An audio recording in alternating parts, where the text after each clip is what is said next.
দেখুন, যে অযোগ্যদের যে বাতিল করা হোক সেটা আমরা সকলেই চেয়েছি। যারা দুর্নীতির মাধ্যমে চাকরি পেয়েছে সেটাকে আমরা বাতিল করা হোক, সেটা নিয়ে কোনো আপত্তি নেই। কিন্তু যে জায়গাটা নিয়ে আপত্তি এবং দাবি যেটা বারবার আমরা তুলে ধরছি সেটা হচ্ছে যে 16 যে এসএসসির ক্যান্ডিডেট যারা যারা যোগ্যতার সঙ্গে চাকরি পেয়েছিল, যাদের বিরুদ্ধে একটাও আজ পর্যন্ত অভিযোগ নেই, তাদেরকে আজকে যেভাবে এক কলমের খোঁচায় বাতিল করে দেওয়া হয়েছে এবং স্টেপ বাই স্টেপ তা নিয়ে বহু মামলা হয়েছে এবং শেষ পর্যন্ত যেটা গতকাল রিভিউ পিটিশনের আমরা খবর পেলাম, তাতে দেখা যাচ্ছে যে কোনো কিছু মানে প্রায় 200 মামলা হয়েছিল রিভিউ, তার এক কথায় একদম পুরোপুরিভাবে বাতিল করে দেওয়া হয়েছে।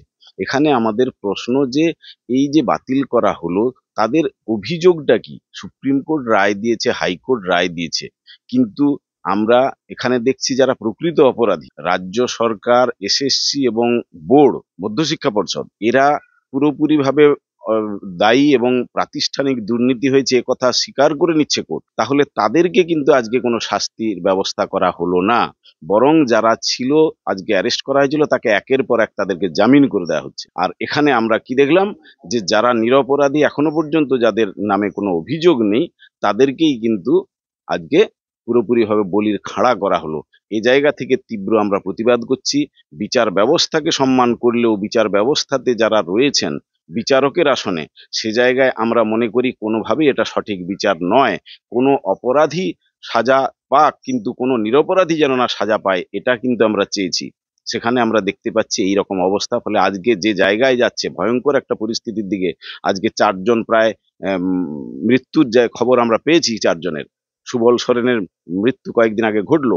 এই যে ঘটনা, এই যে তাদের একটা এত একটা কষ্ট করে একটা মেহনত করে একটা চাকরি পাওয়া কত কষ্টের, সে জায়গা থেকে তাদের দেখা গেল কি, যে আমরা যে জায়গার দিকে তাদেরকে ঠেলে দিলাম, ভবিষ্যৎ একটা অন্ধকারের দিকে যারা ঠেলে দিল, আজকে তারা কিন্তু যে জায়গায় এই এই যে হাজার হাজার যারা যোগ্য শিক্ষক শিক্ষাকর্মীদেরকে ঠেলে দিল, তারা কিন্তু একটা ভয়ঙ্কর পরিস্থিতির দিকে, বড় ভয়ঙ্কর পরিস্থিতি কিন্তু ডেকে আনলো এরা।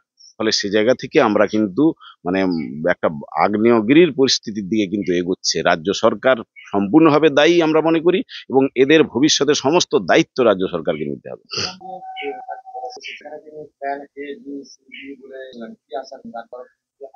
ABCD XYZ কি করেছিলেন সেটা তো পরিষ্কার, তো আমরা বুঝতে পারছি তার কাজের মধ্য দিয়ে। তারা সেগ্রিগেশন কি করেছে? তারা তো যোগ্য অযোগ্যের তালিকাটা যদি বাইরে প্রকাশ্যে নিয়ে চলে আসতো তাহলে আর কোনো অসুবিধা ছিল না। কিন্তু এসএসসি বা রাজ্য সরকার তারা প্ল্যান করে অযোগ্যদের বাঁচানোটাই কিন্তু তাদের মূল উদ্দেশ্য।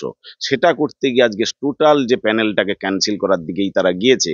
আজকে বিভিন্ন রাজনৈতিক দল থেকে শুরু করে সকলেই, যাই বাইরে যাই বলুন না কেন, তাদের সব কিছুটা হাসিল হবে, কিন্তু আজকে অন্ধকারে ডুবে যাবে কিন্তু এইরকম হাজার হাজার পরিবার, তারা কিন্তু নিরপরাধী হয়ে কিন্তু আজকে তাদেরকে নিঃশেষের জায়গায় ঠেলে দেওয়া হলো।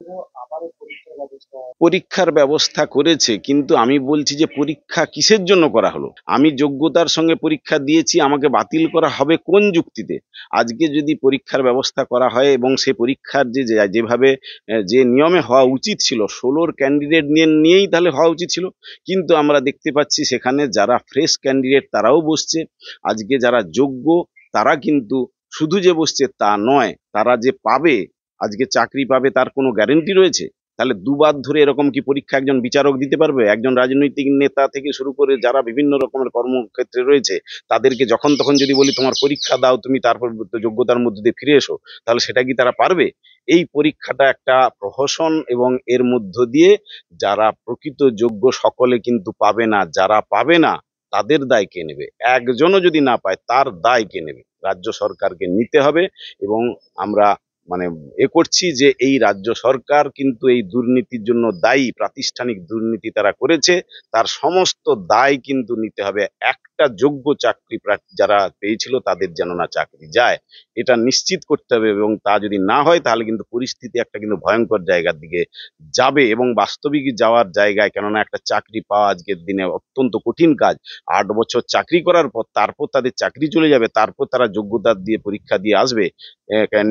শুধুমাত্র যদি 16 ক্যান্ডিডেট নিয়ে তো তাও একটা ব্যাপার, কিন্তু সেখানে না করে তারা কি করেছে, যে সমস্ত সবাইকে এক জায়গায় বসিয়ে দেওয়া হচ্ছে, এবং তার মধ্য দিয়ে ওই জায়গায় কম্পিটিটিভ পরীক্ষায় এগিয়ে জয় ছিনিয়ে আনা এত সোজা ব্যাপার না। ফলে সে জায়গা থেকে আমরা মনে করি এই ব্যবস্থা, এই এদের এই পরিণতিকে ঠেলে দেওয়ার ক্ষেত্রে এই ব্যবস্থা দায়ী, এই ব্যবস্থার বিরুদ্ধেই কিন্তু মানুষ গর্জে উঠছে। কিঙ্কর অধিকারী, আমি সাধারণ সম্পাদক শিক্ষানুরাগী।